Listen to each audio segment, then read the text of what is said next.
Она создана коллективом Института точной механики и вычислительной техники Академии наук Союза СССР под руководством академика Лебедева. Представляет собой сложный комплекс электронной автоматики. За 1 секунду она совершает 7-8 тысяч арифметических действий, считает примерно в 100 тысяч раз быстрее человека. Посмотрим, как работает.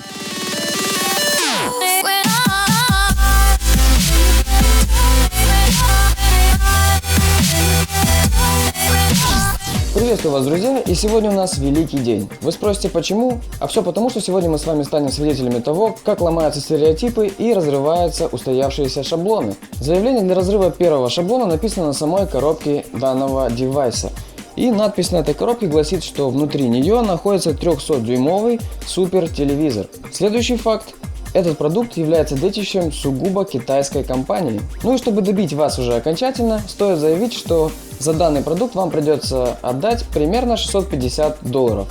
650 баксов за китайский продукт? Я случаем ничего не перепутал? Возможно, спросите вы меня. Но давайте досмотрим это видео до конца, и мы с вами еще вернемся к этому пункту.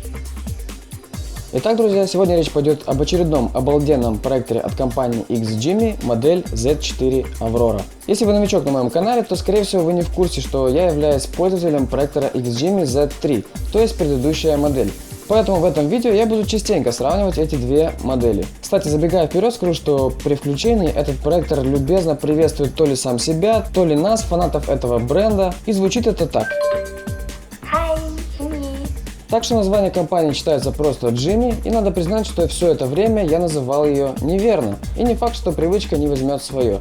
Ну да ладно, это не самое главное, а главное здесь то, что китайцы, выпуская продукт такого рода, смогли сделать вызов, а также нехило поднапрячь своих конкурентов из так называемых всем известных А-брендов. На рекламных роликах А-брендов нам показывают, что они добавили еще несколько цветовых сегментов на свое цветовое колесо DLP проектора и тем самым улучшили качество изображения. Кроме того, теперь их колесо вертится еще с большей скоростью и тем самым позволяет минимизировать эффект радуги. Все может быть, но китайцы вертят это колесо вокруг совсем другой оси и заходят к нам, к потребителям, с другой стороны. Они создают умное устройство, напичканное множеством передовых технологий, в том числе, кстати, беспроводных. При этом их продукт получается очень компактным, невероятно тихим, и что немаловажно, качество и яркости картинки должно хватить, я думаю, процентом минимум 80 потенциальных пользователей.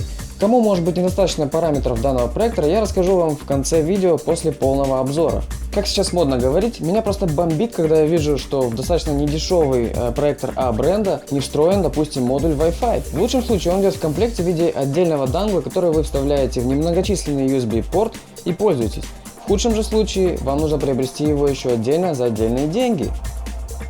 И это при том, друзья, что сегодня в крошечных смарт-часах стоимостью примерно долларов за 100 мирно уживаются GSM, GPS, Wi-Fi и Bluetooth модули. Ну да ладно, это мы с вами обсудим в комментариях, а сейчас давайте быстренько и полностью распакуем данный девайс и познакомимся с ним поближе.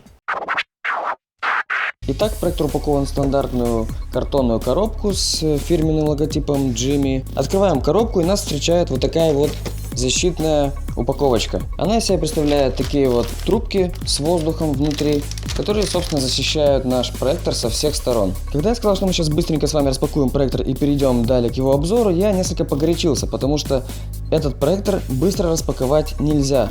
Он заслуживает полноценной подробной распаковки. Просто посмотрите на эту фирменную коробочку от производителя. По сравнению с предыдущей моделью Z3, коробка значительно стала более привлекательная. На ощупь поверхность коробки немного бархатистая. Нас здесь, конечно же, встречает основная надпись, марка и модель проектора. На одной из граней, само собой, название компании. Здесь уже я упоминал эту надпись, 300-дюймовый телевизор умный, опять же компания. А также не забыли и про другой бренд Harman Kardon. Далее посмотрим, почему он здесь вообще присутствует. Итак, с внешним видом коробки все понятно, однозначно выглядит все весьма премиально. Давайте смотреть дальше, что же спрятано внутри. Открываем крышку, и перед нами то, ради чего мы, собственно, здесь все и собрались, а именно сам проектор. Тут же у нас есть такой вот специальный язычок, благодаря которому мы легко можем достать проектор и отложить его пока что в сторону, так как нас он пока не интересует. Нас интересует содержимое коробки. Здесь же у нас фирменная гарантия, а дальше идет еще несколько коробочек. Давайте посмотрим, что же в них находится. Кстати, коробки все имеют маркировку, собственно, того, что они содержат. И в первой коробке у нас кабель питания, как вы видите, достаточно мощный, толстый. По сравнению с той же моделью Z3 он выглядит гораздо более мощно. Следующая коробочка, здесь какая-то звезда у нас нарисована. Давайте посмотрим, что это такое.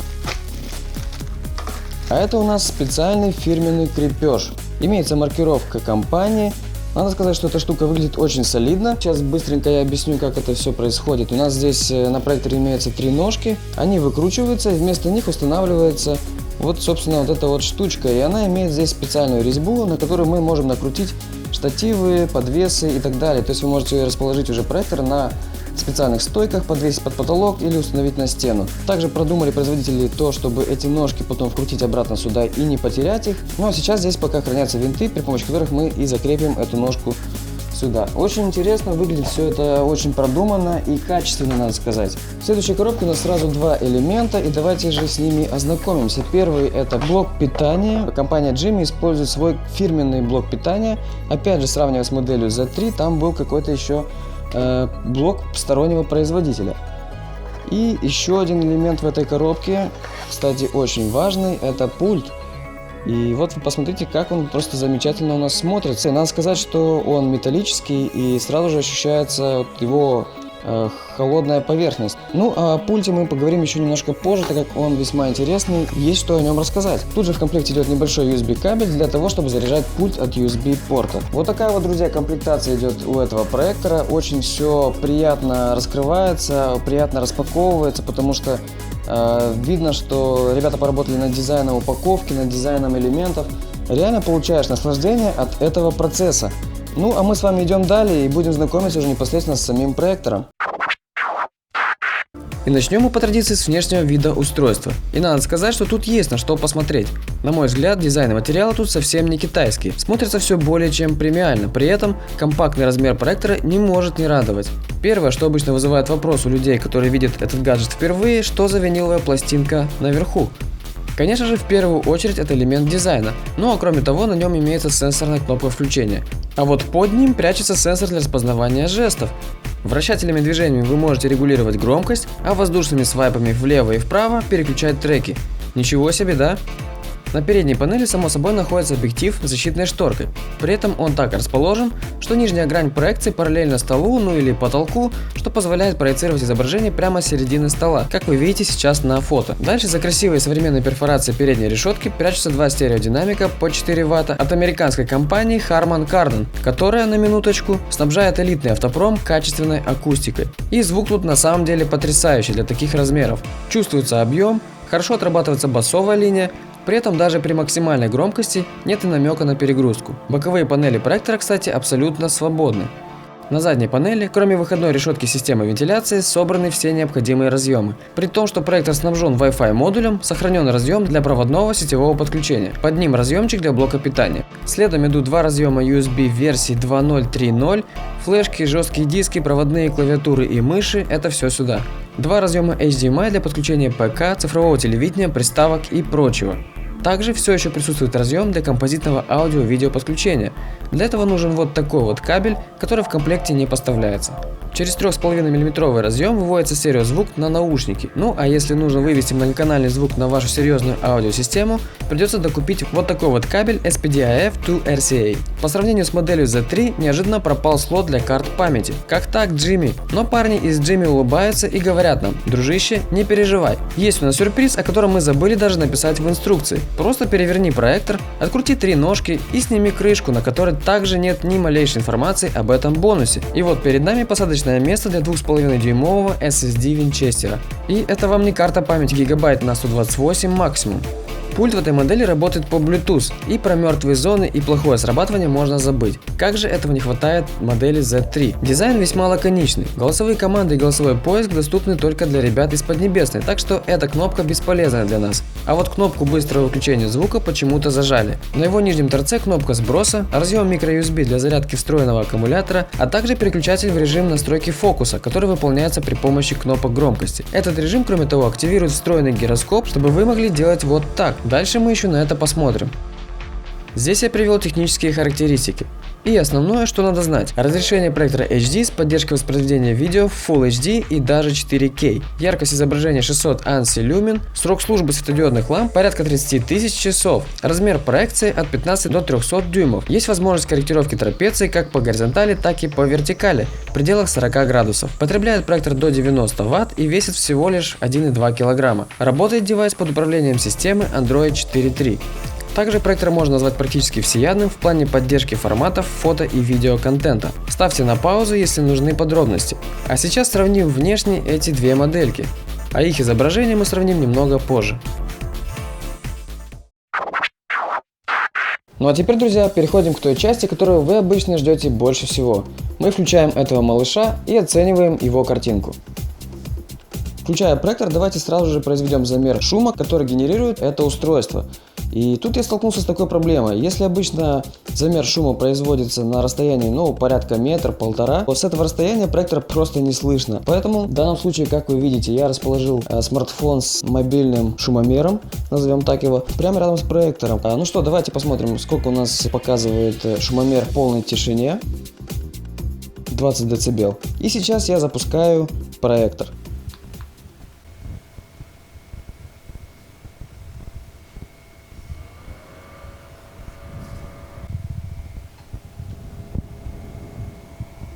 Ну вот и все, друзья, вы сами только что все видели, слов здесь не нужно.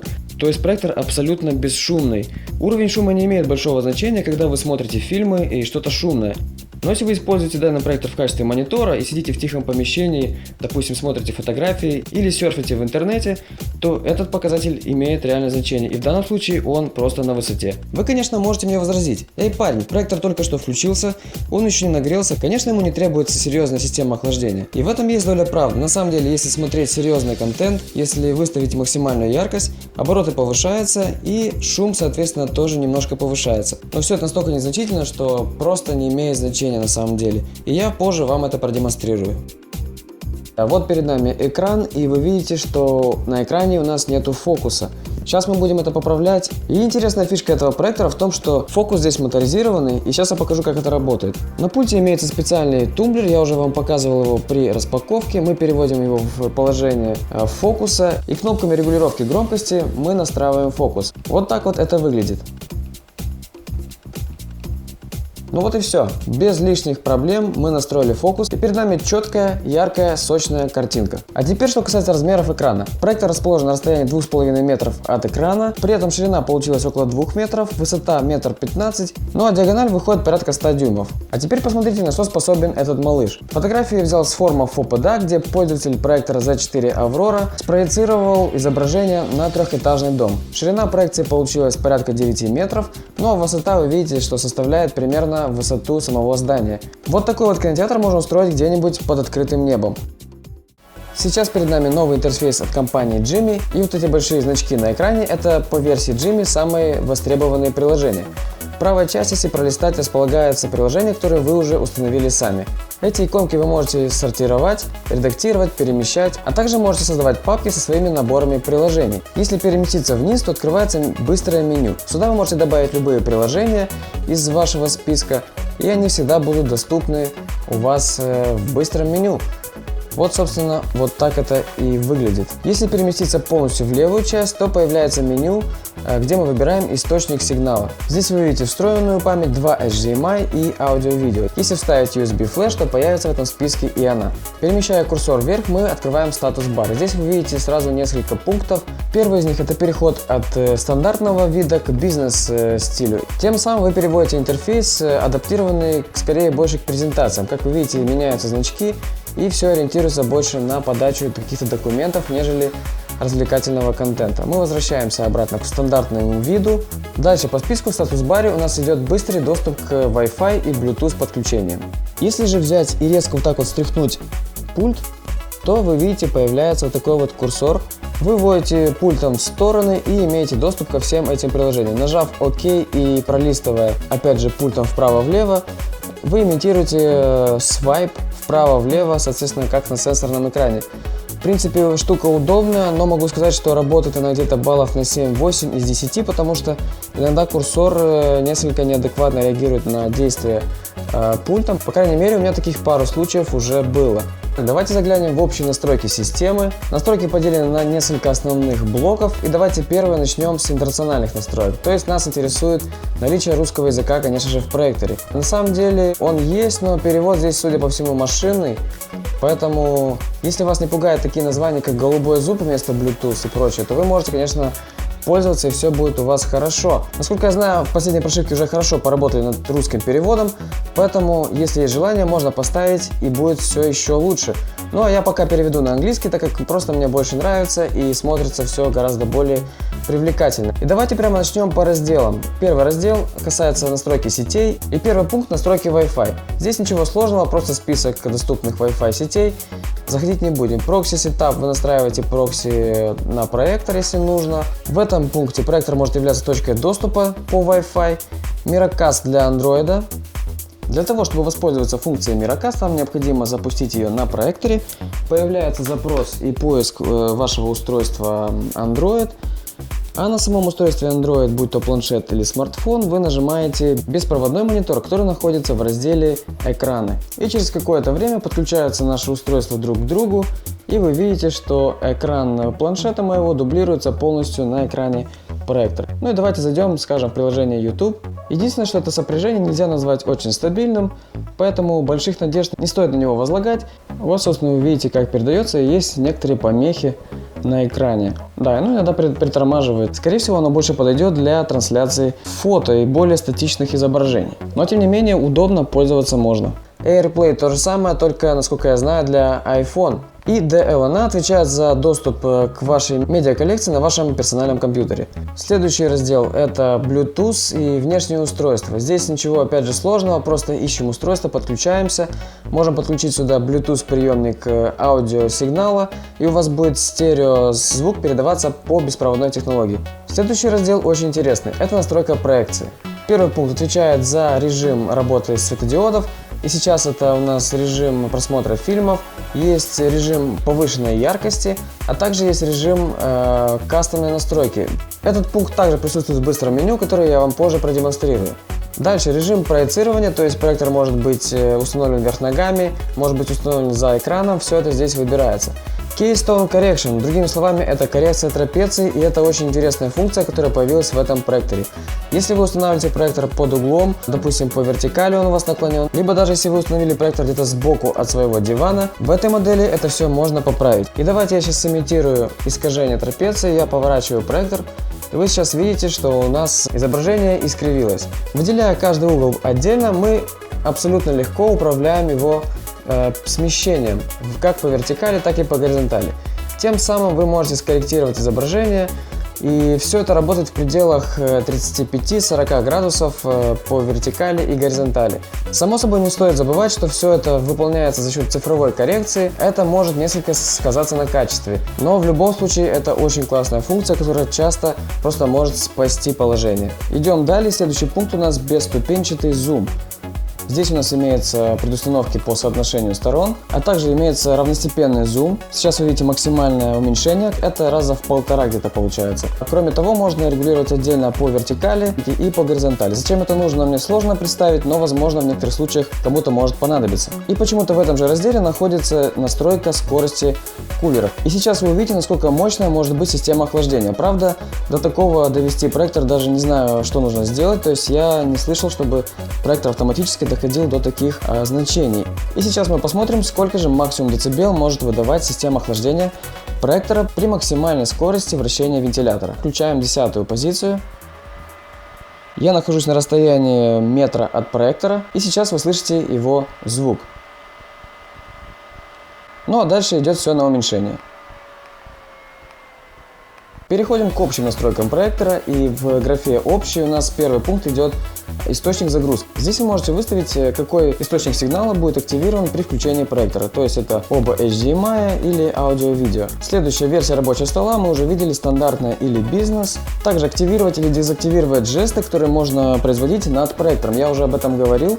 Здесь же мы выбираем, куда выводить звук, то есть на внутренний встроенный динамик, либо на коаксиальный кабель для вывода звука в формате 5.1, ну а также настройка для вывода для наушников. Следующая — это настройка времени. Здесь все понятно и просто. Способ ввода: клавиатура, в данном случае выбрана английская, можно поставить и русскую. Ну и выбор темы. Выбор темы — это подразумевает выбор фона рабочего стола. Интернациональные настройки мы с вами уже рассматривали, и остался у нас раздел о проекторе. Значит, здесь у нас имеется пункт для обновления, онлайн обновления и USB обновления. Сброс до заводских настроек. Также можно выбрать название для проекта. Информация о системе. И давайте здесь посмотрим. Видно версию прошивки. Видно, что Android 4.3. Оперативная память 2 гигабайта, встроенная 8. А также здесь показывает температуру устройства. И в данном случае это 49 градусов. Ну и для быстрого поиска приложения Jimmy Assistant есть специальный QR-код, по которому вы можете сканировать и скачать данное приложение на свой смартфон или планшет. Что из себя представляет это приложение и как им пользоваться, я покажу немного позже. А теперь, друзья, на примере 3D видео я вам покажу быстрые настройки, доступные в любом месте. Нажимаем коротко на меню, и у нас появляются дополнительные настройки относительно файл менеджера. Как правило, всегда это меню находится слева, и оно адаптировано к тому приложению, которое вы запускаете. Итак, мы переходим к видео, выбираем видеоролик. Посмотрим здесь, как выглядит быстрое меню при коротком нажатии на соответствующую клавишу. И здесь меню касается конкретно этого проигрывателя, который, собственно, является стандартным для этого проектора. Здесь вы видите, есть настройки 3D, субтитры, режим изображения, соотношение сторон, аудиоэффекты, выбор аудиотрека конкретного ролика и режим проигрывания. Ну а также есть у нас меню, которое вызывается при долгом нажатии на данную клавишу. И это меню доступно в любом месте. Здесь вы можете быстро получить доступ. Здесь вы можете получить быстрый доступ к настройке, допустим, отображения 3D. И в данном случае, так как мы имеем как раз 3D видео, мы можем это проверить. Из настроек 3D доступен режим авто, а также, внимание, конвертация 2D в 3D. Меня многие спрашивали про эту возможность в проекторе Z3. Там такого не было. Здесь уже появилась, друзья мои. Штука, в принципе, работает, но все это достаточно искусственно, потому что той глубины, которую вы получите при фильме, который изначально был предусмотрен для 3D отображения, все гораздо более интереснее. Но, тем не менее, также варианты отображения 3D, вверх, вниз, слева, право, Blu-ray вариант, а также есть конвертация из 3D в 2D. Вы видели, что изображение было поделено на 2, а сейчас мы видим обычную, привычную для нас картинку.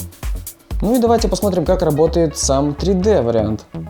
Проектор переключается в этот режим. Вы видите, что изображение расслоилось. И если взять специальные очки, которые предназначены для этого, кстати, очки здесь нужны с активным затвором, не просто красно-синий, красно-зеленый, а вот такого рода. И когда вы их включаете, вы видите, что картинка у нас отображается правильно, все как положено. И вы смотрите и наслаждаетесь 3D изображением, настоящим и глубоким. Кстати, повышенная яркость проектора идет только в плюс при просмотре в очках, так как они затемняют изображение. И чем больше люмен, тем, конечно же, лучше. Рассмотрим другие пункты меню, и следующий у нас идет режим работы LED источника света. И здесь у нас есть специальная преднастройка для просмотра фильмов, также есть режим повышенной яркости. Ну и кроме того, есть секция для настройки ручной. Здесь вы можете настроить яркость в целом, а также отдельно по каждому основному цвету. Следующий пункт касается настройки видео. Здесь же у нас имеется настройка картинки, то есть вы видите сразу же преднастройки натуральный, мягкий, стандартный и повышенная яркость. Подбирайте под необходимые для вас условия, но и также режим для ручной настройки. Сейчас вы видите, какие здесь есть пункты. Также есть настройки понижения шума в 3D и соотношение сторон опять же здесь есть. Как вы видите, многое дублируется из основного меню, а также из быстрого меню по короткому нажатию. Тут мы наблюдаем ту же коррекцию трапеции, а также есть настройка вывода звука, опять же встроенный 5.1 или наушники. Ну а также имеются преднастройки для звука, музыка, фильмы, новости и так далее. Учитывая, что проектор работает на системе Android, конечно же есть возможность и скорее всего, что будет желание установить различного рода приложения. Как это можно сделать? В первую очередь вы видите магазин Aptoide. Это, так скажем, китайский аналог Google Play. Здесь много приложений, которые вы уже привыкли видеть в Google Play, но не все здесь есть. Кроме того, вы можете скачать инсталляшку, то есть файл в формате APK с какого-то форума или другого ресурса, закинуть ее на флешку и установить непосредственно прямо из проектора, то есть с файл менеджера. Ну и третий вариант, вы можете поставить Google Play сюда, хотя он изначально здесь не предусмотрен. Какой есть нюанс при установке Google Play? Если вы возьмете и установите это приложение, оно у вас наверняка появится в менеджере приложений, но проблема в том, что открыть его будет невозможно, так как иконка от него не появляется. Ну и парни с форума FOPA мне подсказали, как это все решается. Вы устанавливаете еще одно дополнительное приложение, которое называется Google Play Opener. Кстати, версию Google Play нужно ставить тоже определенную. Скачать необходимый Google Play, а также второе приложение для его запуска вы можете по ссылкам в описании под этим видео. Так вот, установив второе приложение Google Play, вы его запускаете и видите такую картину. Как будто бы что-то пошло не так. Делаем свайп с левой грани вправо и таким макаром мы вытягиваем меню Google Play. И дальше мы переходим к пункту приложения. И, собственно, вуаля, мы уже в Google Play Market. Ну, а вообще, благодаря возможности установки различных приложений, у вас, конечно же, открываются безграничные возможности использования проектора. Допустим, устанавливая такое приложение, как Ace Stream Engine, вы можете стримить различного рода фильмы, передачи, футбол, баскетбол и так далее. Вам просто нужно будет найти стриминговый сайт, и все, благодаря этому приложению вы можете смотреть прямые трансляции. Ну и, допустим, такое приложение, как Splashtop, я показывал в своем первом видео. Вы можете при помощи него соединить беспроводным способом проектор со своим домашним компьютером, установив соответствующий клиент на него. Ну и, конечно, зарубиться в игрушки тоже здесь можно. Запускаем игру, стартуем. Переводим пульт в специальный режим, и у нас в руках по сути джойстик. Благодаря встроенному гироскопу в пульт вы можете управлять транспортным средством. Вот таким вот образом это все работает. Ну и давайте я вам покажу приложения, которые идут из коробки, прямо встроенные в проектор. Это браузер, вот так он красиво здесь стилизован. Конечно же, это Google Chrome. Вы можете воспользоваться этими закладками, ну а также вы можете перейти, ну и ввести нужную вам страницу. А также специально адаптированный YouTube для удобного использования на проекторе. А вот так вот, допустим, выглядит ваш любимый канал. Вы переходите к нему и запускаете нужный вам ролик. Видео показывает без проблем, тормозов нет, так что здесь все классно. Возвращаясь к теме управления проектором при помощи приложений, я напомню, что их существует два. Вы их устанавливаете на свое Android устройство типа смартфона или планшета, в данном случае у меня планшет. И вот значок того самого приложения Jimmy Assistant, а этот значок более раннего приложения SLP Assistant. В более старом приложении SLP Assistant есть одна функция, которая отсутствует почему-то в новом приложении. Давайте ознакомимся с новым приложением. Приложение подключается к проектору по Wi-Fi. Здесь, как вы видите, основные элементы управления, так же как и в SLP Assistant, есть вариант тачпада. На экране проектора вы видите появляется курсор. Function Box. Здесь сразу же предусмотрено несколько вариантов настроек. Они дублируют основные настройки в меню проектора. Кроме того, есть дополнительное меню. Вот так вот оно красиво сворачивается. Здесь у вас магазин приложений. Прямо отсюда можно устанавливать приложения в проектор. Здесь уже приложения, которые установлены в проектор. Вы можете их отсюда прямо запускать. Также есть разделы видео, музыка и фоток, из которых вы можете транслировать изображение прямо на проектор. Давайте для примера возьмем фотографии. И вот вы видите, что на проекторе дублируется то же самое, что и на планшете. Интересная функция, я думаю, что очень удобная для каких-то презентаций. То же самое можно делать и с видео. Запускается видео, но нужно еще нажать кнопку «Передать на внешний экран». И вот у нас происходит загрузка и передача информации на большой экран. Ну да, собственно говоря, здесь вы видите, что все неплохо идет. Звук, кстати, тоже передается в проектор. Что же есть в приложении SLP Assistant, чего нету в приложении Jimmy Assistant? И здесь есть такой пункт, как мультискрин. Я уже показывал в своем первом обзоре, что это такое. Это полное дублирование экрана проектора. Здесь вы можете перелистывать экран прямо своим пальцем, нажимать на приложение, запускать их. И вот этой вот функции почему-то лишили новое приложение Jimmy Assistant. А сейчас при помощи специализированных тестов давайте проверим главные характеристики проектора. Как он отображает, собственно, картинку. Сейчас вы видите градиенты цветов, а здесь видно градацию серого. Пару изображений цветных. Вот так вот эта картинка выглядит на расстоянии примерно 2,5 метров от экрана. А сейчас мы подойдем с вами ближе и ответим на вопрос, видно ли пиксели на экране. Не знаю, если вам видно, но на таком расстоянии, конечно же, видно решетку матрицы. А расстояние в данном случае от экрана буквально 20 сантиметров. При помощи этой специальной таблицы мы проверим, если фокус равномерный на всем экране. Здесь в этом плане все замечательно. Как вы видите, это центр у нас. Ну и двигаясь опять к краю, никаких расслоений практически не наблюдается, то есть все везде одинаково. И это, друзья, на самом деле здорово. А теперь самое интересное, посмотрим реальное видео на этом проекторе, собственно, для чего он в первую очередь и предназначается. И сделаем это на привычном нам ролике. Ну и привет тем, кто ел часов 5 и более назад.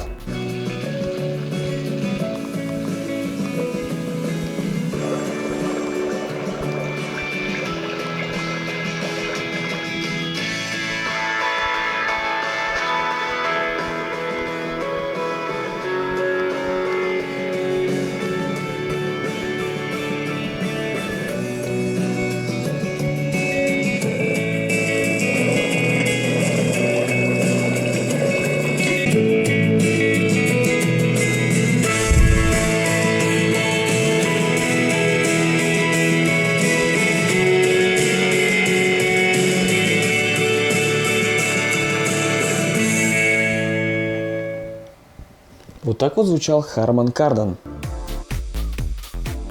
А вот как выглядит картинка при полном дневном освещении. Это, конечно, не прямые лучи на экран, но тем не менее в помещении очень светло. Яркость проектора выставлена максимальная.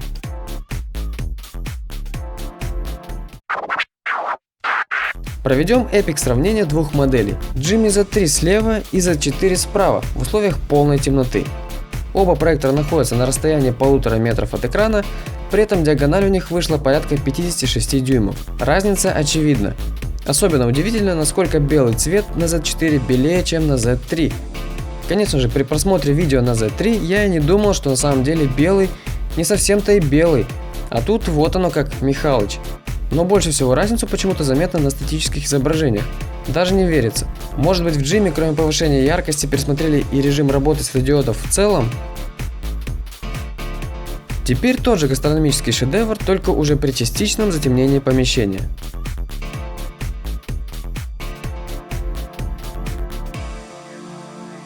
И последний хардкор сравнения двух девайсов при полном дневном освещении.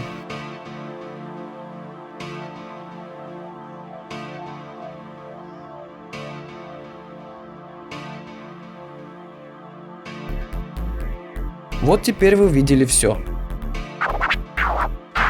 Ну вот мы и закончили с вами достаточно подробный обзор данного проектора. Ну как, вы все еще думаете, что $650 это много для данного девайса? Возможно, некоторым может показаться, что я чрезмерно нахваливаю, но если честно, я не вижу значимых причин для того, чтобы придраться к чему-либо.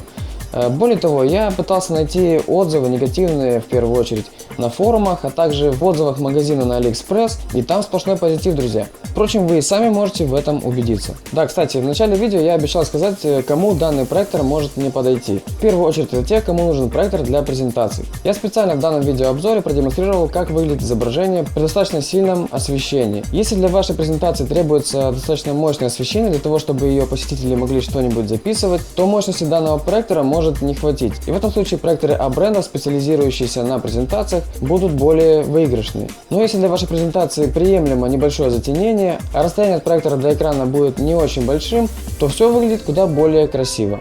Ну и во вторую очередь наверняка найдутся люди, которые особенно придирчиво относятся к цветопередаче изображения. Я лично таких не встречал, но наверняка они есть. Возможно, это профессионалы, которые работают в области графики и колористики. Подавляющее же большинство потенциальных пользователей будет просто в восторге от картинки. Не забывайте, что в описании под этим видео вас, как всегда, ждет много полезной информации, такой как инструкция данного проектора, последняя прошивка для него, также набор файлов для настройки изображения, ну и я оставлю ссылку на магазин, где можно без лишних опасений заказать данный девайс. Делитесь в комментариях здесь, а также в группах канала своим мнением. На сегодняшний день в предзаказе находится новая модель от компании Jimmy H1. Его родное разрешение Full HD, все тот же звук от компании Harman Kardon, ну и богатая начинка на борту, конечно же, присутствует. Стоит он, разумеется, дороже. И кто знает, возможно, в ближайшее время он также окажется у меня на столе, и мы сделаем на него полный обзор. Так что, если вы новичок на моем канале, то подписывайтесь, чтобы случайно его не пропустить. А я, в свою очередь, хотел бы поблагодарить своего товарища Сергея, который предоставил свой любимый гаджет на обзор, а также пользователя форума FOPDA Олега за ценные советы. Желаю всем удачи в выборе и приобретении проектора. До встречи на канале, друзья. Пока!